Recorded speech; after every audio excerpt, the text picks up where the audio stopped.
성경 말씀을 봉독합니다. 사무엘 하서 20장 1절에서 3절까지 봉독하겠습니다. 마침 거기 난류 하나가 있으니 베냐민 사람 비그리 아들 세바라 하는 자라. 저가 나팔을 불며 가로되 우리는 다윗과 함께할 분이가 없으며 이새의 아들과 함께할 업이 없도다. 이스라엘아 각각 장막으로 돌아가라 하매 이에 온 이스라엘 사람들이 다윗 쫓기를 그치고 올라가 비그리 아들 세바를 쫓으나 유다 사람들은 왕에게 합하여 요단에서 예루살렘까지 쫓으니라. 다윗이 예루살렘 본궁에 이르러 전에 머물러 궁을 지키게 한 후궁 10명을 잡아 별실에 가두고 먹을 것만 주고 더불어 동침치 아니하니 저희가 죽는 날까지 갇혀서 생과부로 지내니라.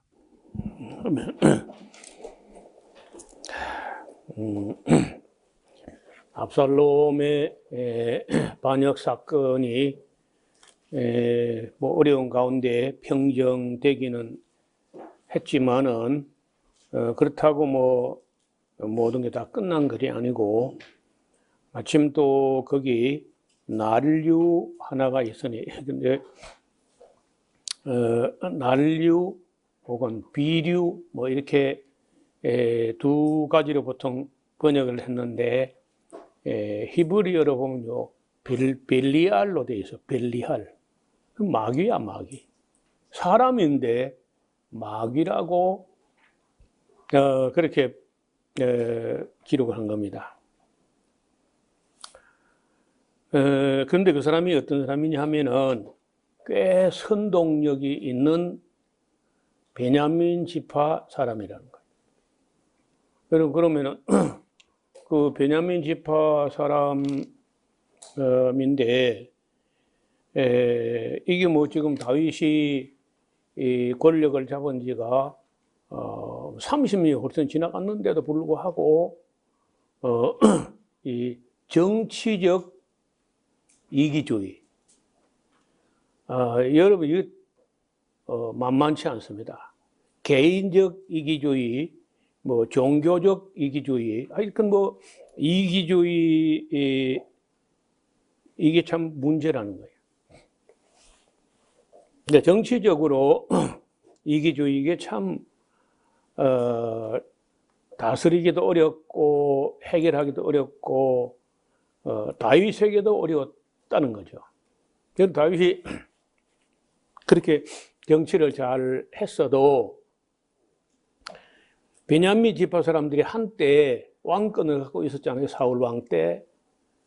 그게 사울하고 그 아들들 몇 사람 아니면 그 대신들 몇 사람 그 사람들이나 사울이 왕으로 있을 때 다소 유익이 있었는지 모르지만은 베냐민 지파 그게 무슨 유익을 받겠어요?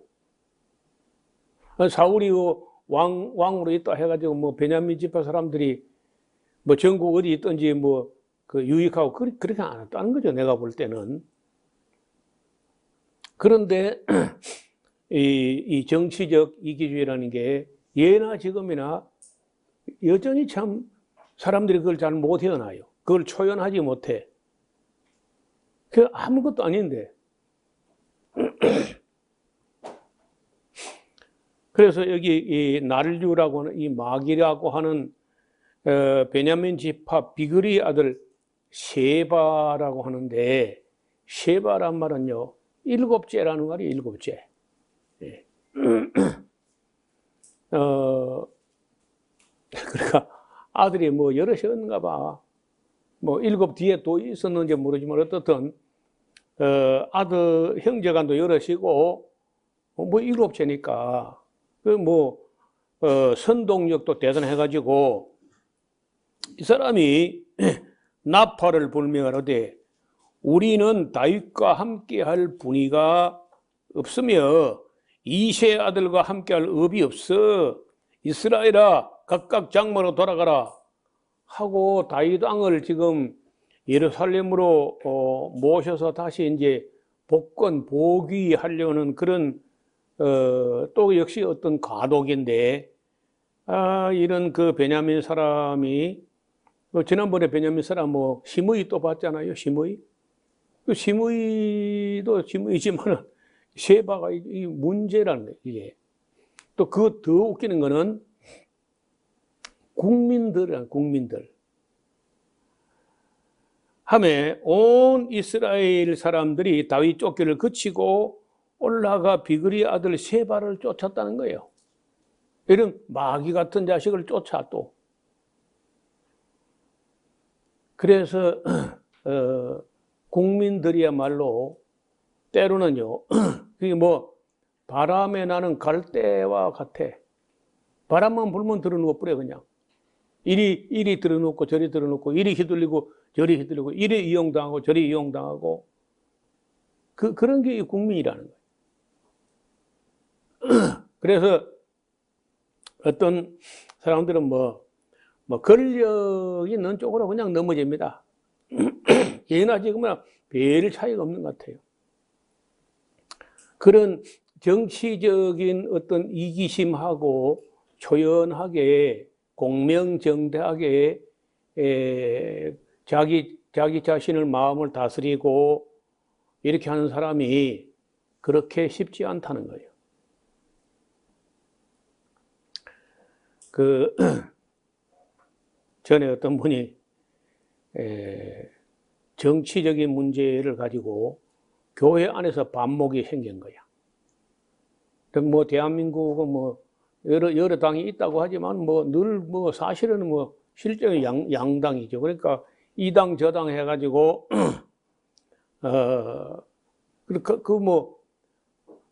선거철이 다가오면 막 그냥 그 앙숙처럼 돼가지고 같이 밥도 안 먹고 뭐 이렇게 한다는 거예요, 교회가.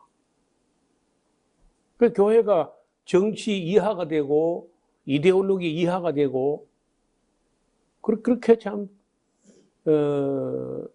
안타까운 모습을 보고 어떤 장로님이 저한테 이야기를 하더라고. 그 밥도 같이 안 먹는다고.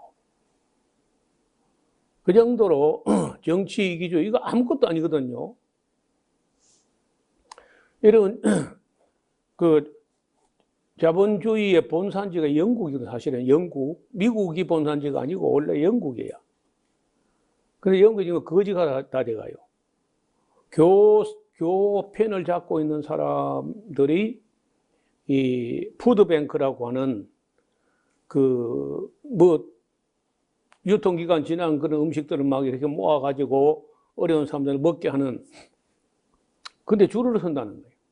얼마나 물가가 폭등해버리고, 그 브렉시트라고 해가지고, EU에서 왜 탈퇴했느냐. 자기들의 GDP가 크니까, 많으니까 EU 분담금이 많아. 그러니까 그거 너무 우리가 손해본다. 우리가 유럽의 가난한 나라를 위해서 맨날 손해보고 분담금 많이 낼 이유가 어딨냐. 우리 탈퇴한다. 그 탈퇴하던 굉장히 기분 좋게 51% 정도 해가지고 통과돼가지고 이제 탈퇴했는데 지금 거지꼴이야. 코로나 시대를 지나면서 일이 없어가지고 본국으로 돌아갔던 그 동굴아파 노동자들이 되게 운전기사들이 많았는데 전부 본국 갔다가 다시 돌아오려고 하니까 이제 비자를 받아야 되고 이 일이 굉장히 절차가 까다로워지니까 안 돌아와 버렸다. 그래서 10명이 하던 일을 둘이서 해야 되는 그런 노동력도 없는 데다가 물가는 폭등하고 금리는 오르고 그래서 유학을 간 수많은 사람들이 영국은 거지가 되는데 우리가 거지 나라 배우려고 유학 왔는가 하고 지금 심한 갈등에 빠져 있고 되는 게 없다는 거예요. 여러분 영국제에 물건 쓰는 거 있습니까? 제조업이 없으면 그 마가렛 대처라는 여자가 대처하고 미국 로나드 레이건하고 둘이서 이른바 신자유주의 경제를 해가지고 감세주의 해가지고 복지를 절제하고 감세주의 이렇게 해가지고 그때는 노동자를 탄압하고 해가지고 뭐 좀 성공하는 것처럼 보였는데 지금 와서 보니까 이 대처리즘 하는 게 영국을 망쳐놓은 것이고 거기다가 이제 브렉시트까지 해가지고 모든 물품이 다 관세를 물고 통관 절차를 받아야 되고 하니까 되는 게 아무것도 그것들이 이제 제조업에서 따라서 금융이 최고다고 금융산업으로 몰아갔는데 금융산업이 영국에 있어 갖고는 곤란한 거야. 출입부터 전부 다 까다로워지니까. 그래서 프랑스로 다시 유럽 본토로 건너와 버리니까 그야말로 영국은 섬나라가 된 거예요. 그러면 공산주의는 좀 일찍 망했고, 이런 자본주의도요, 그 다음 망하게 돼 있어. 그 얼마 안 가. 중국도 공산주의 하다가 또 자본주의인가 보다 하고 자본주의 따라오다가 얼마나 아파트를 지어야 됐던지 중국 지방 정부들이 부채 허덕이면서 그 부채 이자를 못 갚아가지고 공무원 봉급을 전부 절반으로 줄이는 이런 끔찍한 현상이 벌어진다는 거예요. 그러니까 정치 이데올로기가 아무것도 아니야. 공산주의도 아무것도 아니고 자본주의도 아무것도 아니야. 적어도 기독교는 그 이상이어야 돼. 공산주의, 자본주의 그걸 넘어서서 그 이상이어야 돼. 그 이하에 있어가지고는 맨날 이리저리 휘둘리고 이용당하고 쏟고 이 정치 이기주의 여기 베냐민 지파가 이제 이렇게 하다가 완전히 망하는 거죠. 힘의 이제 끝장났고 곧 끝장나죠. 솔로몬 때 가면은. 그리고 이게 쉐바의 반란은 이제 금방 끝장나요. 이거 비참하게 여자에게 목이 달아나거든요. 자, 그래서 참 온 이스라엘이 다윗 쫓기를 끝이고 올라가서 비그리 아들 쉐바를 쫓았는데 유다 지파 사람들만은 그래도 다윗 왕에게 합하여 요단에서 예루살렘까지 쫓아왔습니다. 그것도 글쎄 유다 지파기 때문에 다윗 왕이 자기 지파라고 유다 지파가 따랐다 그것도 지파 이기주의, 정치적 이기주의 크게 벗어나지 못해요. 그러니까 예나 지금이나 사람들의 그릇이 되게 거기서 거기라는 거예요. 지금 3000년 전이나 지금이나 별로 차이 난 게 없어요. 별로 발전이 안 돼. 지금 남미 같은 데 옛날에 석유 난다고 잘 나가던 베네수엘라 같은 나라 거지가 됐어요. 아르헨티나 세계 5대 경제 강국에 들어갔던 자본주의가 아르헨티나가 쫄딱 망해가지고 인플레이션이 얼마나 올라가느냐. 돈을 마구 찍어내가지고 하니까 봉급을 받아가지고 저축을 해두면은 저축한 게 화폐 가치가 떨어져가지고 나중에 휴지가 된다 해가지고 봉급 받으면요 그날 사는 게 제일 이익이라는 거야. 뭐든지 돈 가지고 그날 있는 물건 다 사버리니까 그 물건이 없잖아요. 물건이 없으니까 물건이 또 올라가. 이래서 경제가 무너졌는데 그걸 통제할 아무런 장치가 없어요. 이기주의와 욕심과 정치적인 잘못된 지도자 잘못된 정책 하니까 아르헨티나가 세계에서 A급으로 못 사는 나라가 됐어요. 옛날에는 ABC 해가지고 아르헨티나, 브라질, 칠레 이게 남미의 ABC 했던 건데 지금 아르헨티나 제일 못 산다고. 도배지는 아끼고 돈을 가지고 도배를 한다는 거예요. 벽에 구멍이 났는데 돈 가지고 땜빵을 한다는 거예요.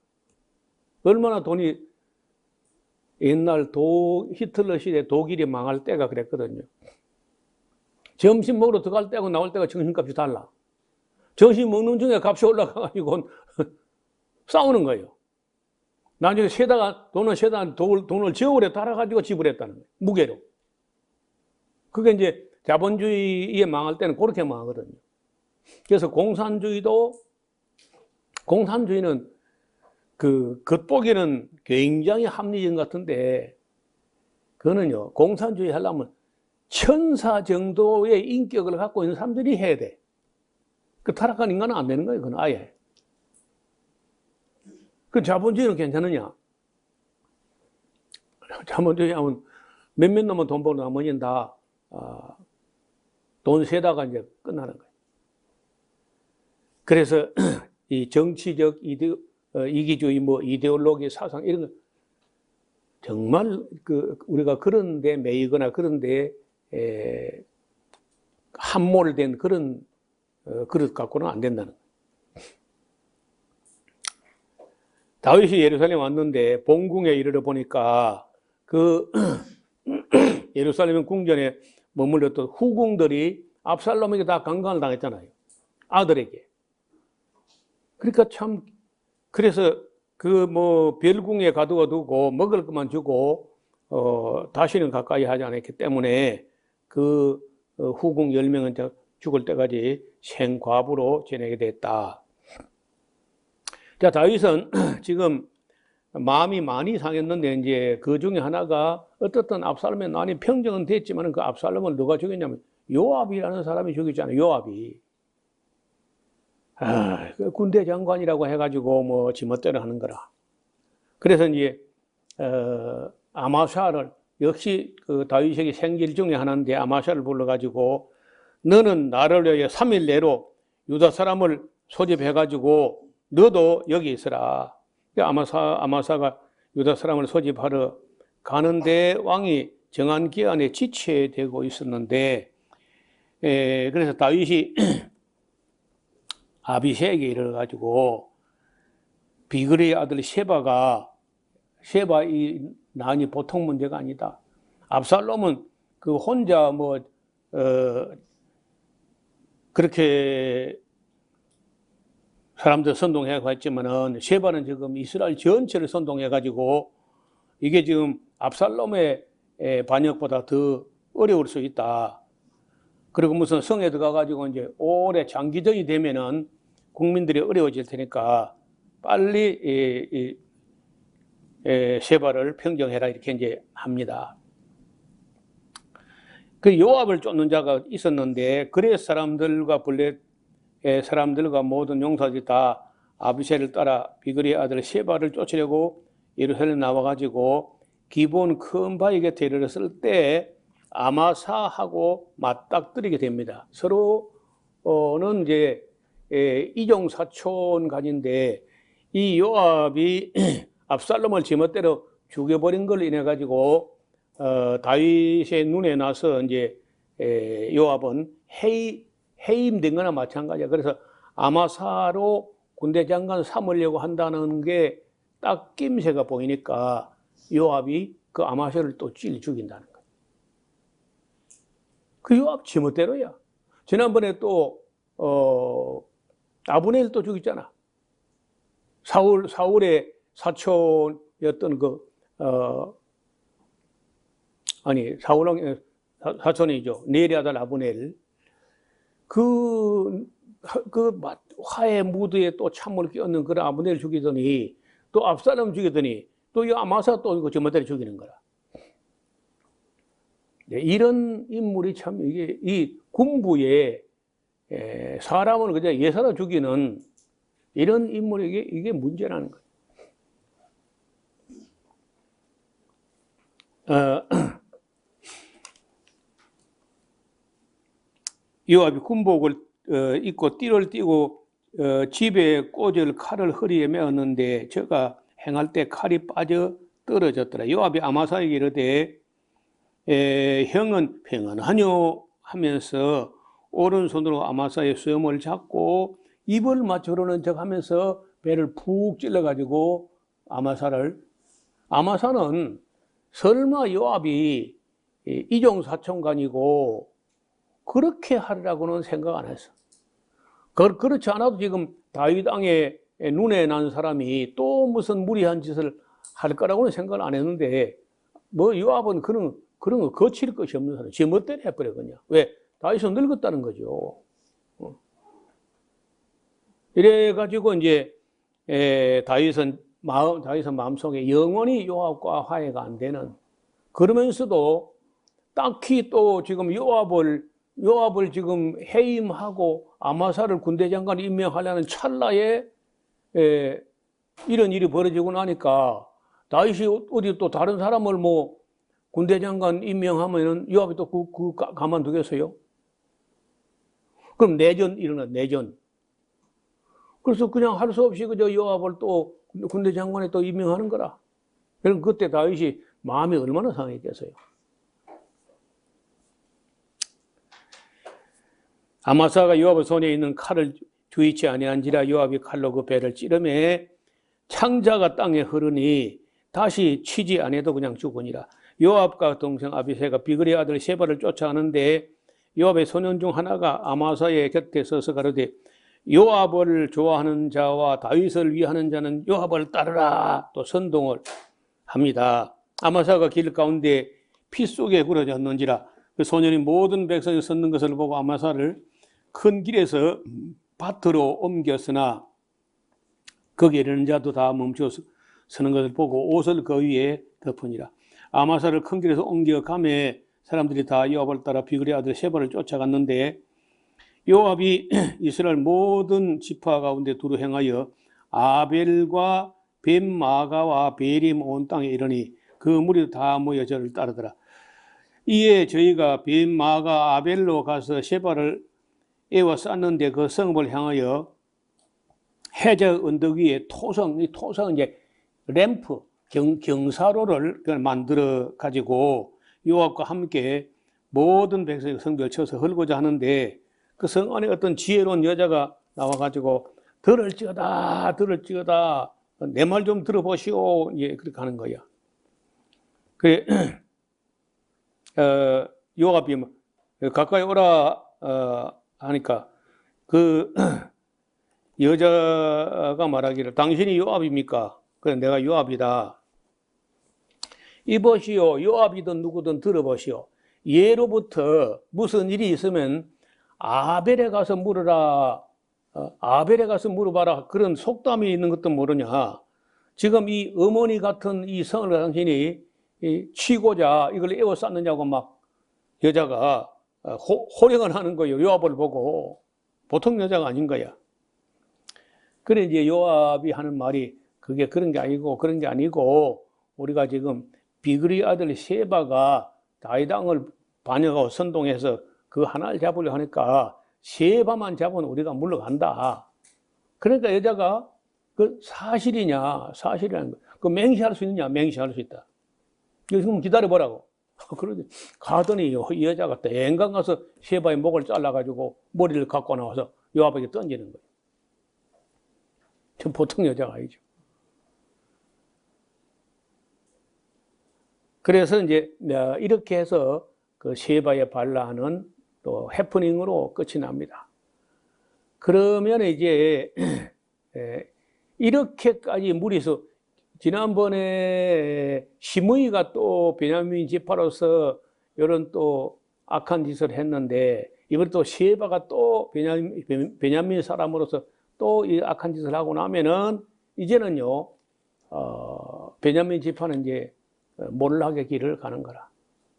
여기 지금 이 사무엘 상하서 안에서는 어떻게 사울 왕가가 어떻게 망하게 되고 다윗 왕가는 또 어떻게 떠오르고 또 망하고 또 하는지 이런 걸 이제 정론 직필로 기록을 하는데 하여간 이 큰 환란, 압살롬의 반란과 세바의 반란 이 두 개가 이제 평정이 되었습니다. 그리고 이제 조직을 전반적으로 다윗이 제2공화국으로 출발하는 것처럼 조직을 재정비해야 되는데 그 이야기가 23절 이하에 나옵니다. 요압은 이스라엘 온 군대 장관이 되고 이게 1인지하 만인지상이야. 그때는요 군부 수장이 왕 바로 다음 자리인 거야.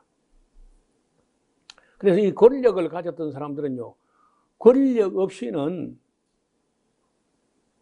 못 견디는 거야. 요압은 이스라엘 온 군대 장관이 되고 여호야다의 아들 브나야는 그렛 사람과 블렛 사람 그렛 사람은요 사형을 집행하는 사람들이고 블렛 사람은 그 시위 호위병이라고 할 수 있는 사람들입니다. 왕의 최측근들이에요. 그래서 이제 브나야라는 사람이 이때 정식으로 등장을 하게 되는데 그 브나야라는 말은 프네라는 얼굴이란 말하고 야훼 여호와라는 말, 여호와의 면전, 여호와의 얼굴 앞에 그런 뜻인데 이름이 참 뭐 요즘 말로 칼빈의 말면 코람 데오 하나님 앞에 하나님 면전에 이런 뜻이죠. 그래서 이제 이 사람이 다윗의 곁에서 다윗을 지키는 사람이 됩니다. 그 다음에 이제 아도니람은 감력관이 되고 아일룻의 아들 여호사밧은 사관이 되고 그 줄을 끊어요. 아일룻의 아들 여호사밧은 사관이 되었다 하는데 이 사람이 그 사관 역사를 기록하는 사관이요. 다윗 이전에는 이런 사람이 따로 정식 직책으로 있지 않았는데 다윗 시대는 서열 5위 안에 들어갈 정도로 높은 직책이야. 사관이. 이 사람이 이 아힐룻의 아들 여호사밧이 사무엘 상하서를 기록했을 가능성이 크다. 아니면 또 사무엘 상하서를 기록하지 않았다 할지라도 이 사관이 기록한 사초, 역사의 기초 자료를 가지고 누군가 후대에 사무엘 상하서를 썼다고 봅니다. 그래서 이 아힐룻의 아들 여호사밧이 참 중요한 사람이에요. 그런 사람이 없었다면 우리가 이런 그 당시 정치적, 사회적 분위기를 전혀 모를 텐데, 이 사람의 노력으로 이런 좋은 자료가 보존된 거죠. 스와는 서기관이 되고, 사독과 아비아들은 제사장이 되고, 야일 사람 이라는 다윗의 대신이 되니라. 대신은 그 비서실장 정도 된다든지 이런 사람이야. 조직이 다시 한번 재정비되었다고 하겠죠. 이야기는 여기서 끝나는 게 아닙니다. 또 다시 무슨 이야기를 하냐 하면은 사울 족속, 베냐민 지파 사울 왕가의 그 족속들이 어떻게 씨가 마르도록 이제 멸망하는지가 그 뒤에 이어지는데 다윗의 시대에 바로 그 즈음인데 지금 압살롬의 반란, 세바의 반란이 평정된 바로 그 즈음에 연분연 3년을 연달아 기근이 임합니다. 그 국가적 반란도 힘겨운데 그 겨우 또 진정되는가 한데 또 연분연 3년간이나 흉년이 계속되니까 그래서 이제 다윗의 여호와께 간구하며 여호와께서 가라사대 이는 사울과 피를 흘린 그 집을 인함이니 제가 기브온 사람을 무고하게 죽였다는 거예요. 죽였음이라 하니라. 기브온 사람은 이스라엘 족속이 아니고 아모리 족속 중에 남은 사람들인데 여호수아 때에 먼 데서 온 것처럼 가장해가지고 거짓 약속을 받아내가지고 맹세를 했던 그런 사람들이죠. 그러니까 이스라엘 족속이 전에 저에게 맹세했거늘 사울이 이스라엘과 유다 족속을 위하여 열심히 있으므로 그러니까 민족주의, 국수주의 이런 사고를 가지고 열심을 가지고 그 기본 족속을 죽여 없애려고 노력을 했다는 거예요. 얼마나 죽였는지 그거는 확실하게 나와 있지 않아요. 이에 왕이 기본 사람을 불러서 이제 물어봤어요. 다윗이 저에게 묻되 내가 너희를 위하여 어떻게 하랴? 내가 어떻게 속죄를 하면 너희가 여호와의 기업된 이 백성을 위하여 복을 빌겠느냐? 기본 사람이 대답하되 사울과 그 집과 우리 사이의 일은 은과 금으로 해결이 안 됩니다. 이스라엘 가운데 사람을 죽이는 우리에게 있지 아니하나이다. 왕이 가로되 너희의 말하는 대로 내가 시행할 테니까 구체적으로 뭐 이야기를 해봐라. 저희가 왕기권에 우리를 학살하였고 또 우리를 멸하여 이스라엘 경내에 머물지 못하게 하려고 모해한 사람의 자손 7을 내어 주소서. 그 누군지도 말 안 하고 이렇게 하는 거라. 여호와의 빼신 사울의 고을 기브아에서 우리가 저희를 여호와 앞에서 목매어 달겠나이다. 왕이 가로되 내가 주리라 하니라. 그러나 다윗과 사울의 아들 요나단 사이에 여호와를 가리켜 맹세한 것이 있으므로 그 왕이 사울의 손자 요나단의 아들 무비보셋은 아끼고 이에 아야의 딸 리스바는 이제 그 사울 왕의 후처에서 난 첩에서 나온 아들인데 사울의 첩 그 리스바에서 난 자고 사울의 두 아들 알모니 무비보셋과 또 사울의 딸 메랍 다윗에게 준다고 했다가 발디엘에게 주고 말았던 그 아드리엘에게 주고 말았던 그 여자가 낳은 사울의 큰딸 메랍이 낳은 사람들이 있는데 그 5명이 있는 거예요. 그래서 이 5명하고 아까 사울 왕의 후궁에서 난 아들 둘하고 합해가지고 7명을 맞추어가지고 내주게 됩니다. 저희를 기본 사람의 손에 붙이니 기본 사람이 저희를 산 위에서 여호와 앞에 목매어 달아 저희 7사람을 함께 죽으니 죽은 때는 곡식 베는 처음 날 곧 보리 베기 시작하는 때였습니다. 아야의 딸 리스바가 굵은 배를 가져다가 자기를 위하여 반석 위에 펴고 곡식 베기 시작할 때부터 하늘에 비가 시치에 내리기까지 그 시치의 낮에는 공중에 새가 앉지 못하게 하고 밤에는 들짐승이 범하지 못하게 한지라. 그러니까 장래도 아무도 이제 그 사울 집하고 연고가 된 사람들 중에 이런 불행을 당했는데 그 시체에 수습해가지고 장례식도 해주지 않았던 것 같습니다.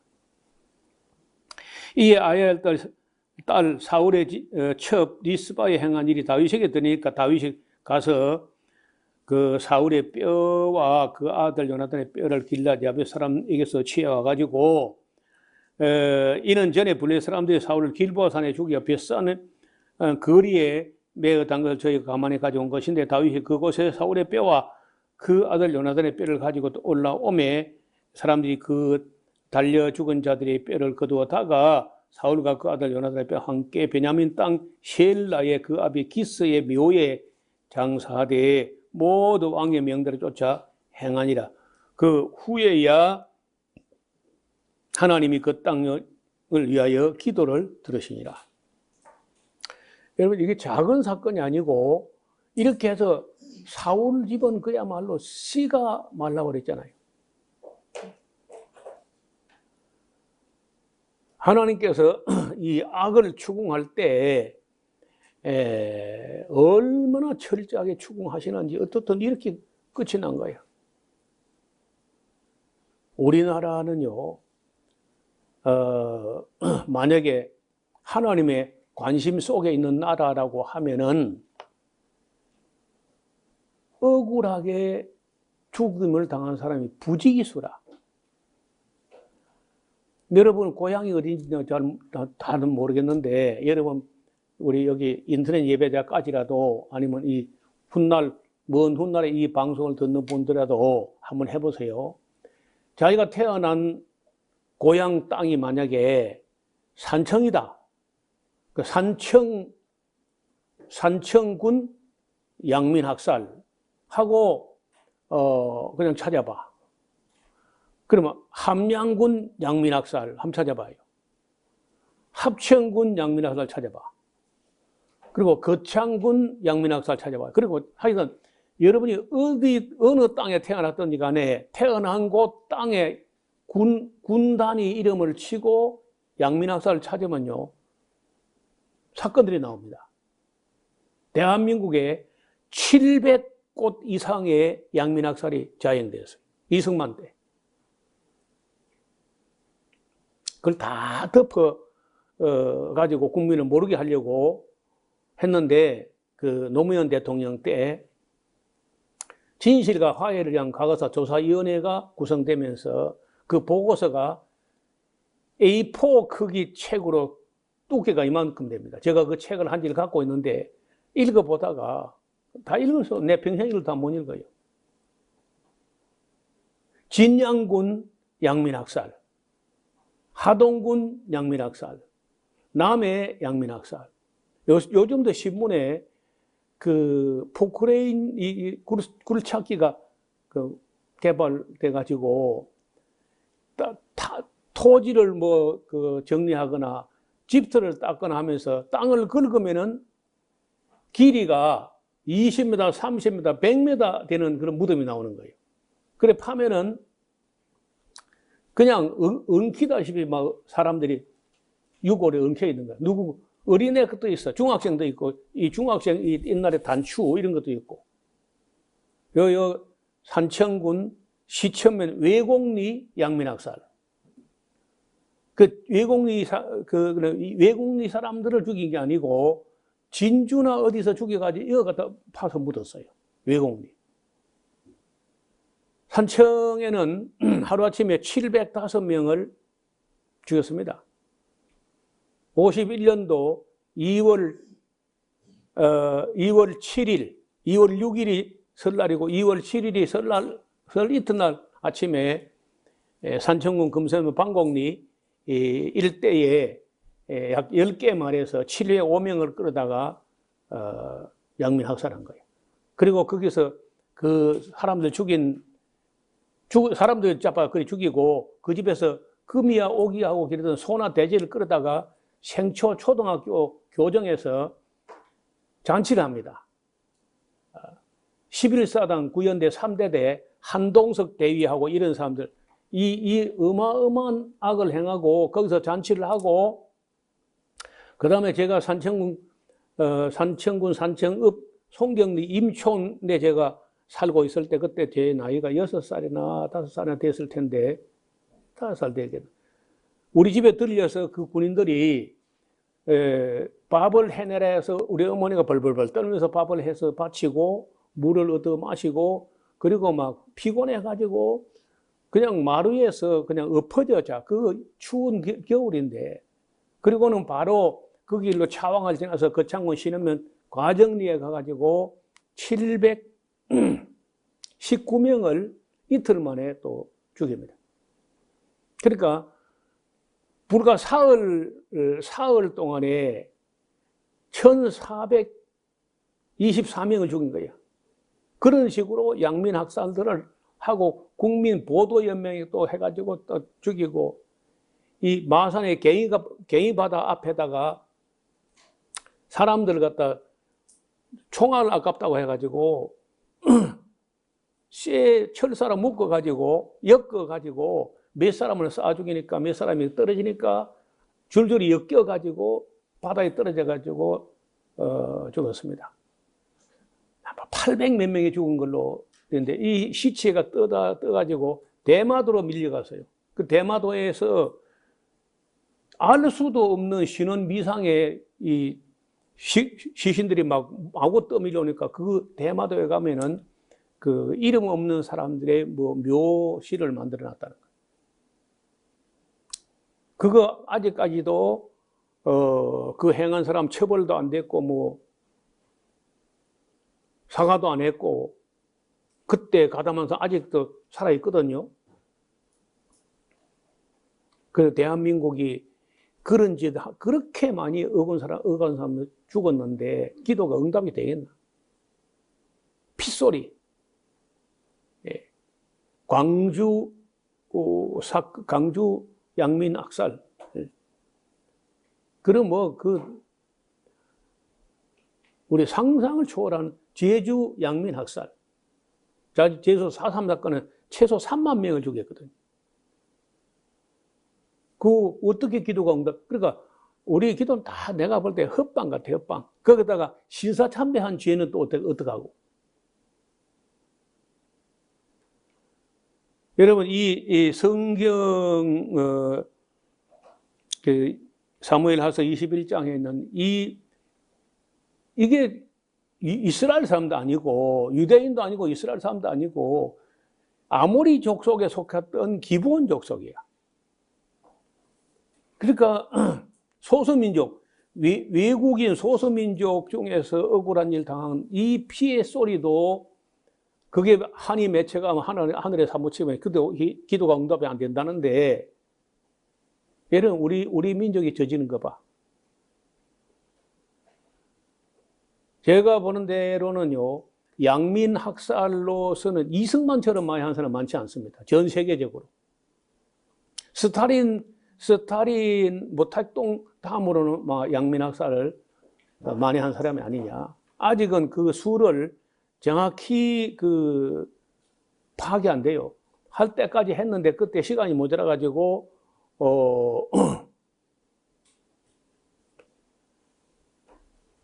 15명의 전문위원들이 이제 구성됐는데, 진실과 화해를 위한 과거사조사위원회, 조사가 제가 볼 때 그 당시 한 60% 내지 70% 정도, 그 정도 조사하고 나머지 미진한 거는 또 역사에 맡긴다 하고 문재인 대통령 때 제2차로 진실과 화해위원회 또 조사위원회가 추가로 구성됐는데 지금 얼마나 진행되는지 모르겠어요. 요새 와서 뭡니까? 전부 옛날 조상을 뒤집어 가지고 그 윤석열 대통령이 또 들어오니까 그걸 뒤집어 엎드려가지고 보니까 조사위원이 바뀌니까 여러분 우리 역사가 그렇습니다. 저는 성경을 읽다가 이 사무엘 하서 21장 보면서 큰 충격을 받았어요. 이건 몇 사람 안 되는데 그 기브온 족속 해봐야.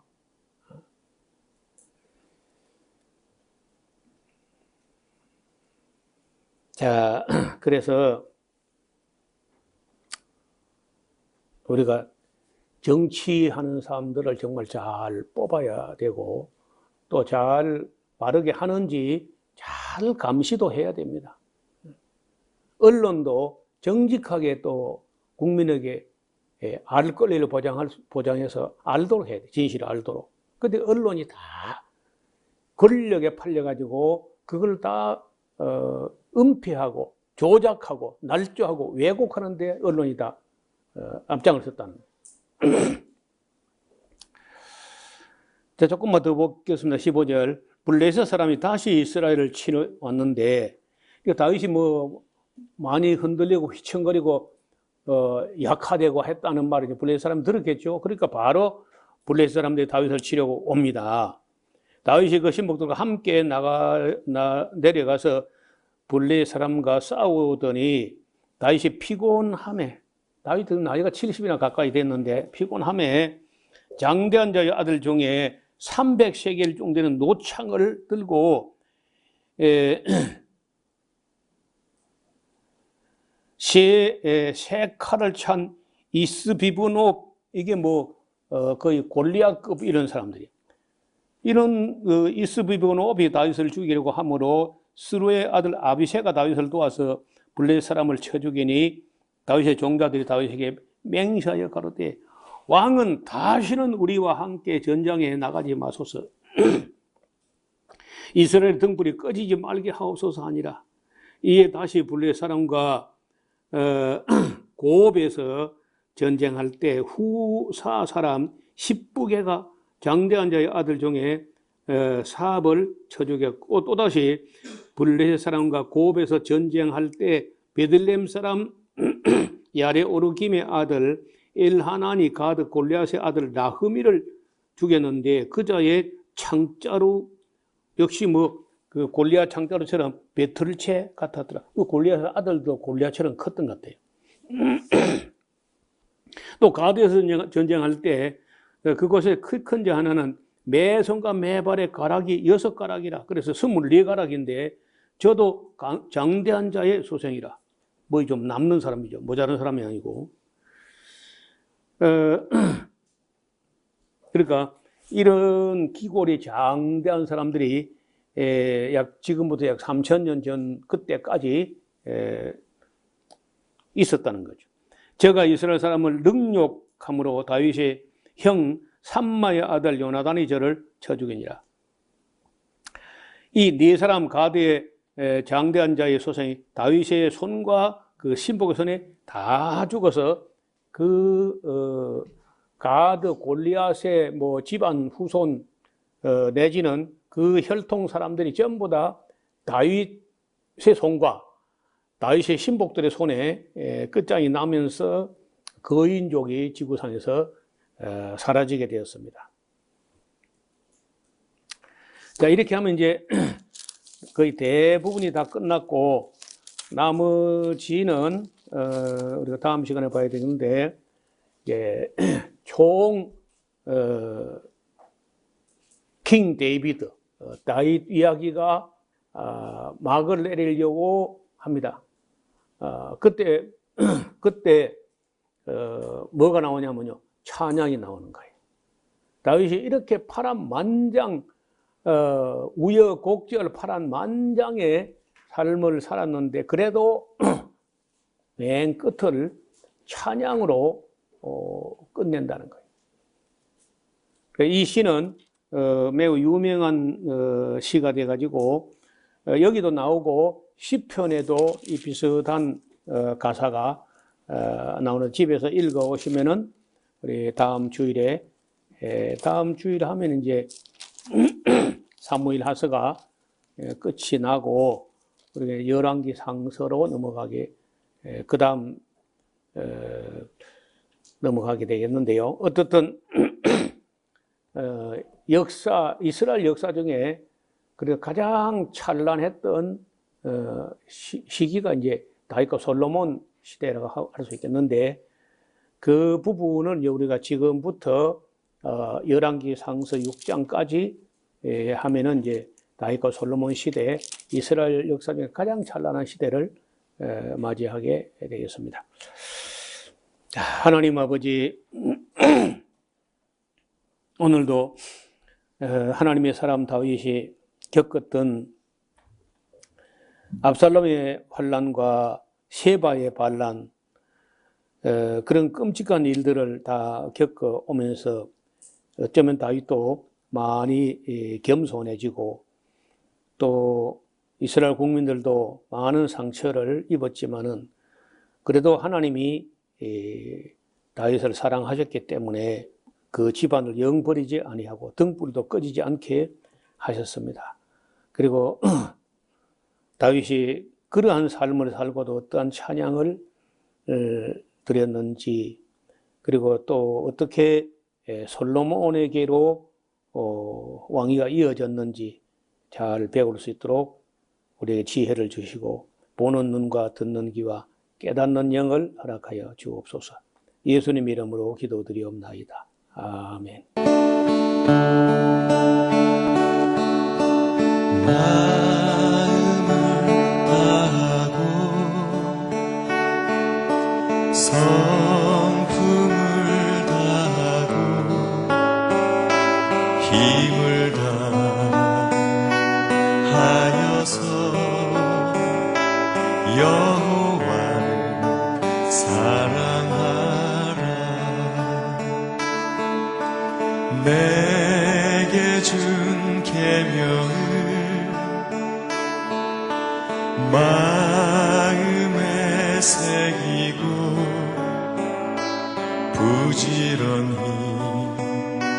부지런히 이웃에게 전하여라. 그러면 내가 짓지 않은 큰 집을 주리라. 내가 심지 않은 과실을 먹게 하리라.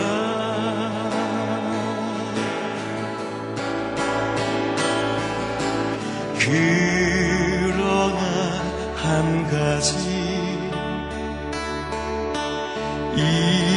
잊지는 말아라. 죄인 된 우리를 구원하신 여호와